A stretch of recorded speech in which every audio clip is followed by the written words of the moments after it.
Hello everybody and welcome to Amphlett Reviews, back with a Hong Kong content review. Today we'll be talking about Jackie Chan's extraordinaire, that is Project A Part 1 on a brand new release from 88 Films. This is the 4K edition box set, Part 1 and Part 2, packed full of brand new extras, a brand new 4K scan edition on the 4K disc. It is a region 3 on the 4K, but it will also region 8 locked on the Blu-ray. So if you want to watch all those new extras, you have to have a multi-region player. However, if you just want to do transfer, and if you do want the audio commentaries, they are available on the 4K disc also, which is great. This is an amazing edition. I got this basically a month early. I've already done an unboxing if you want to see a bit more details about the set. This is due to come out on the 15th of October of 2024. So in fact, I get it a month early. It's fantastic. Definitely recommend checking out on the 88 Films official website. It is available to order on there, even though it is a US import, being the fact that the UK version is the Eureka, which is the previous release on Blu-ray. They've stated that they have no plans to do a 4K, which is really strange because that would have been a good, competing nature, which they have done already with, police story movies. It's a bit of interesting kind of competition and kind of back and forth on a lot of these kind of distributions, whether it's in the UK, US. But luckily, this is available region 3, so it's great to get and going for a really good, reasonable price. This edition is just absolutely phenomenal. Amazing brand new artwork by Kung Fu Bob. In fact, it has both films, loads of new extras, posters, booklet, jam-packed. If you want to see a bit more about this edition, check out the unboxing, which will be linked below for that. And for today's video, we're talking about Project A Part 1. Part 2 will be on the way after this. So without further ado, let's dive into Project A Part 1.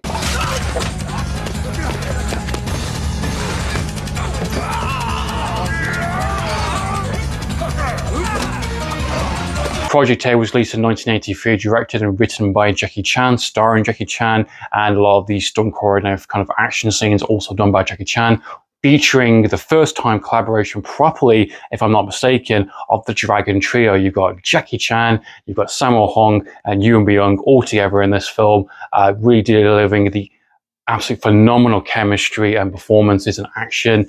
What can I say about this film that hasn't already been said?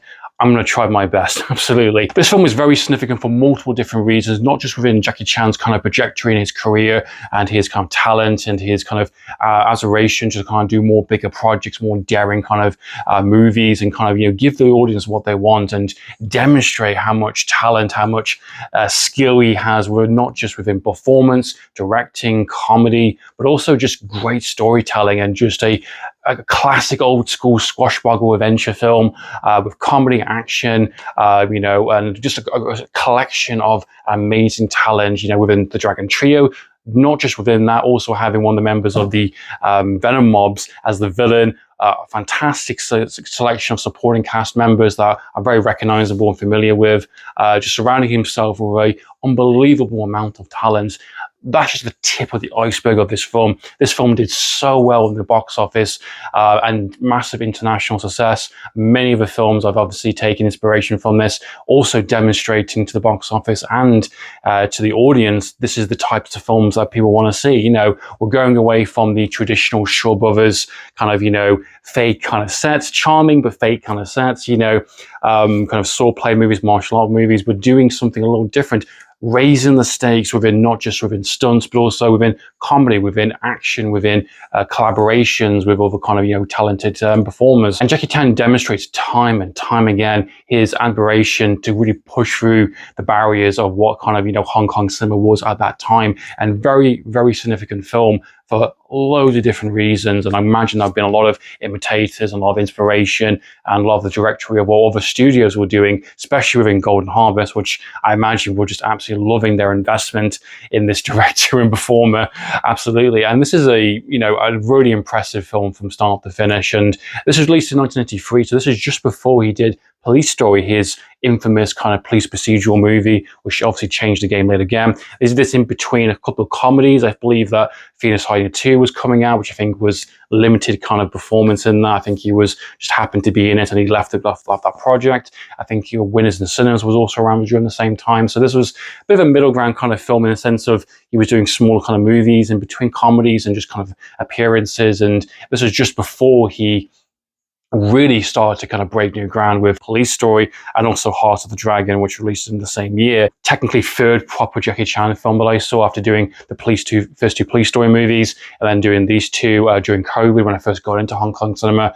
These were the kind of golden standard of kind of Hong Kong movies, and I was kind of spoiled looking back on these films. It's kind of funny thinking, I watched some of the best kind of thing, literally, and it was a bit of a kind of a shock to the system when I was seeing kind of slightly lesser kind of movies, nowhere near the level of kind of Jackie Chan, but Jackie Chan's kind of movies and his kind of Dragon Trio and a lot of partnerships he works with Golden Harvest, these are the highest caliber of kind of movies. As mentioned in the extras on the editions, it took 2 years to make this film. He had a life-threatening, almost life-threatening kind of injury for the very famous clock tower sequence where he almost broke his neck, which they show it kind of a few times in the film, similar to what they did within Police Story when he jumps on the pole within the mall.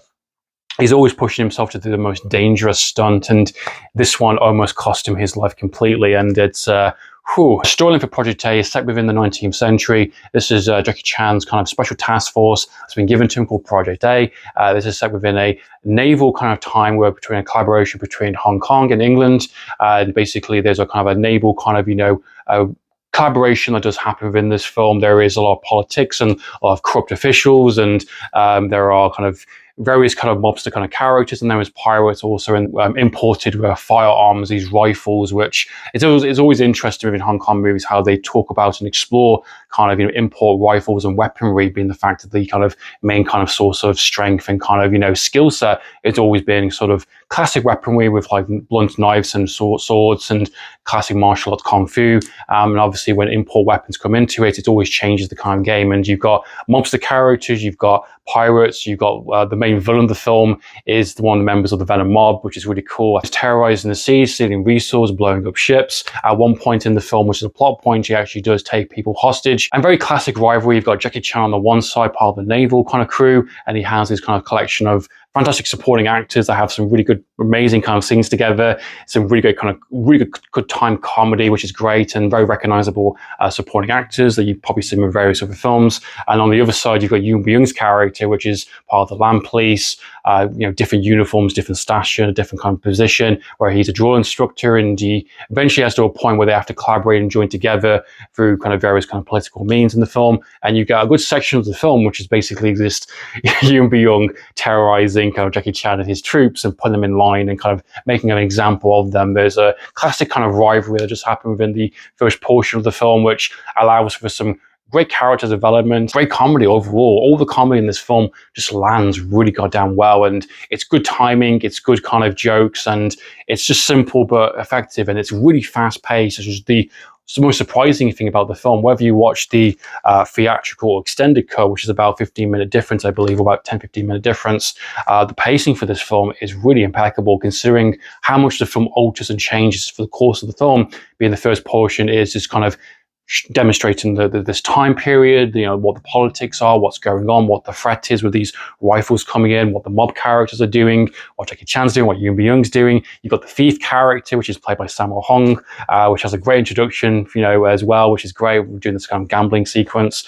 He's really good in the film, and he has a bit of an agenda and a kind of a purpose for being there kind of thing. Being friended also by Jackie Chan, he's basically kind of serving his own interest, and he's, making alliances with kind of the bad guys, and it just kind of really collaborates and really gels all well together. There's a lot going on in this film, and surprisingly, it's paced and it's delivered and executed to the highest caliber. The fact that this film alters so much and has so many different kind of set moments and different kind of set pieces within action, within comedy, and within storytelling, it's really, really impressive, and you get really invested in this journey from start to finish. And at least from my experience anyway, if you're not enjoying what this film has to offer in terms of the narrative, then you might kind of get bored, or you might get thinking the film's going on a little bit too long. But if you're enjoying the chemistry, if you're enjoying what this film has to offer constantly, what the film constantly delivers you, you're going to have a great time. All this leading up to an absolutely fantastic third act sequence within this kind of island, when basically all the troops go to this island, take out Sam the pirate,